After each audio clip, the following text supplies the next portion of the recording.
Hello everyone and welcome to Sinful Gaming. I hope you're all doing well, I hope you're all staying safe, and most of all, I hope you're all fighting that war against the Grey. Today's video, we're going to talk Conquest, the last argument of kings, and today we're going to take a look at the Spires and their brand new one-player starter set. Now, in this video, we're going to go through the contents of this box set and talk a little bit about all the different units that come inside it before taking a look at some other units that we can use to expand upon this initial purchase, creating some other units on the tabletop, but also some of the units and upgrades and characters and officers we can buy as well. We'll then finish off the video with a little sample army for you to use as some inspiration for hopefully starting your own Spires army for Conquest, the last argument of kings. And so, to begin with, first of all, we have the High Clone Executor. This is the leader model within the Force, which is really fun. We're also going to have, a pretty decent character here. 5 attacks, Clash 3. Defense 2 is okay, but we do have the Flawless Strikes ability, where when a stand with a special rule makes a clash or duel action, all hit rolls of 1, count the target's defense value as 0, which can be really nice for getting through, really good in a duel. On top of this, also has Cleave 1, so even those attacks that aren't ignoring defense will at least ignore some of them. Now we have the Supremacy ability, Coordinated Assault. Once per battle during your first draw command card step of the round, draw and resolve the first 3 command cards as one draw. So you can effectively activate 3 units once per game, which can be a really nice big effect for the army. You've also got a draw event of Turn the Tide, where you can just activate another unit, which can be really nice as well. Now, joining that, we then have Marksman Clones. These are a restricted unit if they're taken alongside the High Clone Executor in this box set. You do have a 22-inch range, which is really nice. Pretty long range, considering a lot of things in Conquest are generally around that 12 to 16-inch range. You've got Unstoppable if you choose to take a Standard Bearer, which means you can reroll failed charges, is really cool. They've also got Arcing Fire as well, where until the end of the round, once the regiment performs a take aim action, it may ignore line of sight when performing a volley action against an enemy regiment in its front arc, which is really, really fun. On top of that, volley 2's nothing too great to write home about, but you're going to put out a decent amount of shots. Now, we then have the first of 2 dual kits within this box, and this is Vanguard Clones and Vanguard Infiltrators. Now, I should say, when you grab this box for the first time, that there are 2 builds here that you will require to get this box set in particular on the table straight away to play a game with of Conquest, the Last Argument of Kings. Obviously, if you're buying it for First Blood, you can build whatever you want. But the Vanguard Clones are mainstay, while the Vanguard Infiltrators are not mainstay. So there's a big difference on what you have to do, considering there are only 2 mainstay units in here, and they are options for the 2 dual kits. But that said, the Vanguard Clones themselves, they've obviously got Vanguard rule, where they can effectively get a nice free move when they come on the table. You've got shields in your front arc, so defense 2 plus shields, and you can take a Standard Bearer for Unstoppable there as well. Now, the other unit option we can build from this are going to be the Vanguard Clone Infiltrators. They're a light infantry unit. They're generally restricted. They've got Fluid Formation and Vanguard, but they've also got a Barrow 6 14-inch range attack with Rapid Volley as well. What Rapid Volley does is each hit roll of a 1 causes an additional automatic hit for the unit. So they can put out quite a decent amount of shooting at the Vanguard Clone Infiltrators.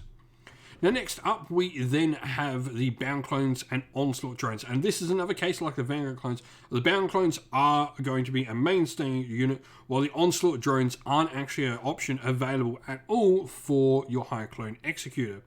Now, your Bound Clones themselves, they're going to be a really fun unit to bring to the table. What they're going to provide you with is a solid sort of unit to hold your line with. You've got Clash 2, 4 attacks and 4 wounds per stand. Shields in there with Support 2. You can take Unstoppable as well, thanks to a Standard Bearer within the unit as well.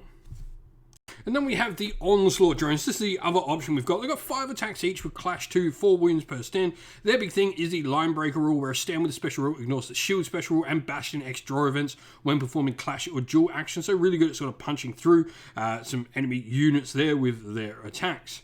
Now, the last unit we get inside the box set is a unit of Brute Drones. These are another restricted unit for your High Clone Executor.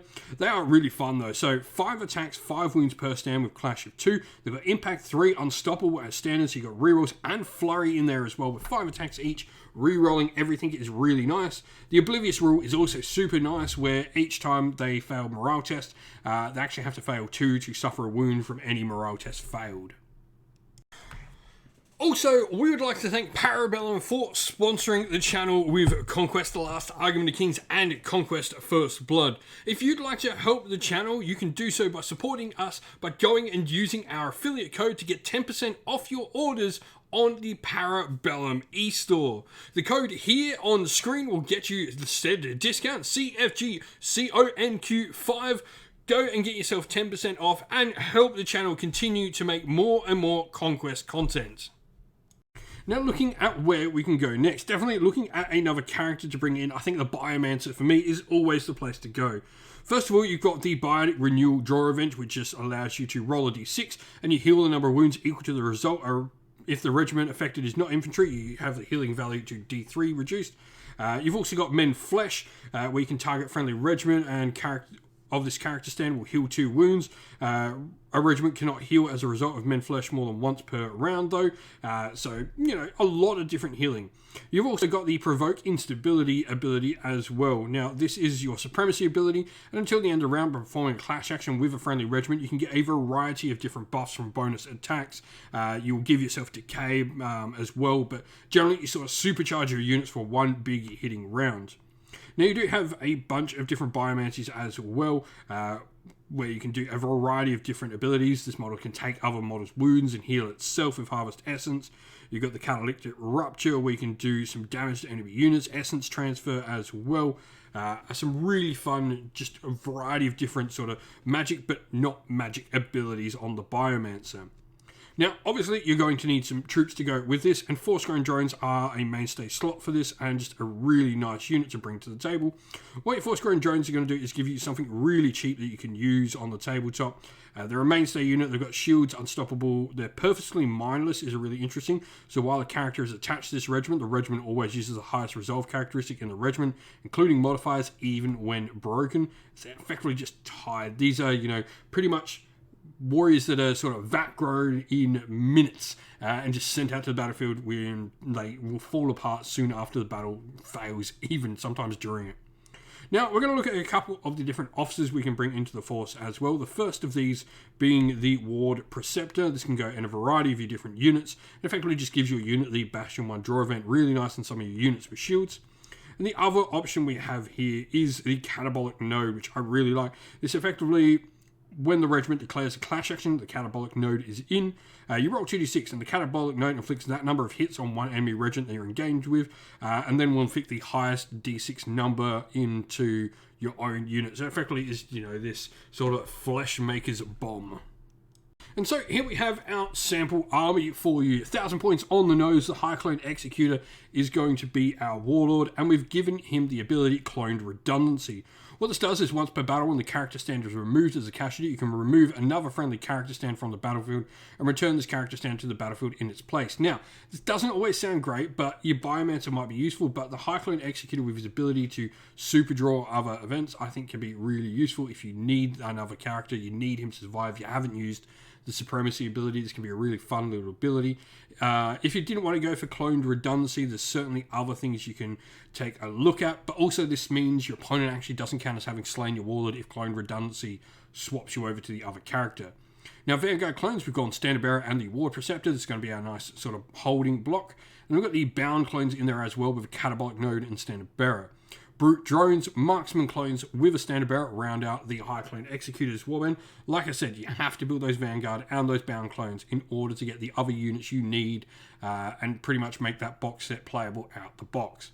We've added in a Biomancer who's going to have Flesh Carver as the mastery, where when a friendly regiment receives any healing from this character stand, you increase that healing's effect by 1, which is really cool. And then we've got the Force-Grown Drones there with a Catabolic Node in them for some nice bombing fun.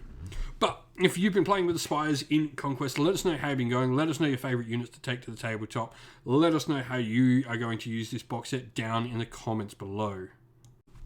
And so that is the end of the video. We hope you all enjoyed it. If you did, please don't forget to leave a like, subscribe, and comment down below, letting us know what you enjoyed about the video. Also, if you'd like to come chat more with me and other members of our great little community here at Sinful Gaming, we have a Discord server linked down in the video's description. Also, if you'd like to help support the channel, you can do so by one of the following ways, either by going to our Patreon or YouTube members, which are linked down in the video's description, grabbing yourself some merch from Teespring or Ko-fi stores, also linked down in the video's description, or by helping us by purchasing something through one of our channel sponsors with our discount codes, again, linked in the video's description. Now, as a special thank you to all our supporters, we'd like to give a shout out to all our Patrons and YouTube members. So thank you to our Patrons: Christian Weir, Soren, Candy Lyle, Alderman Shot First, Andrew Bowen, Cure Dynamic, JJ Austrian, Average Wargamer, Dovemere, Mark Harvey, James Cater, Benjamin Swallows, Redmine, Iron Grinch, Colblind Magic, Grimscold, and Andy C. And to our YouTube members: Green Roots Gaming, Ronya, Lockloric, The Johnny 84, Broken Chef, Ariana Edwards, Revenar, Pink Nico Fire, Robin Mankiller, Monty Tabletop Terrain, Davis Weird, James Tillman, Gargamel196, Disco, and John Castle. A special thanks as well to Lady Witchfox Art, who does all the amazing artwork for the channel, and indeed to everyone who helps not only run our Discord, the Facebook groups we run as well, but also comes, joins, and plays in the games on the channel that you see as well. Thank you all once again for watching, everyone. Don't forget to like, subscribe, comment down below, stay safe, stay well, and most of all, keep fighting that war against the Grey. Ciao for now.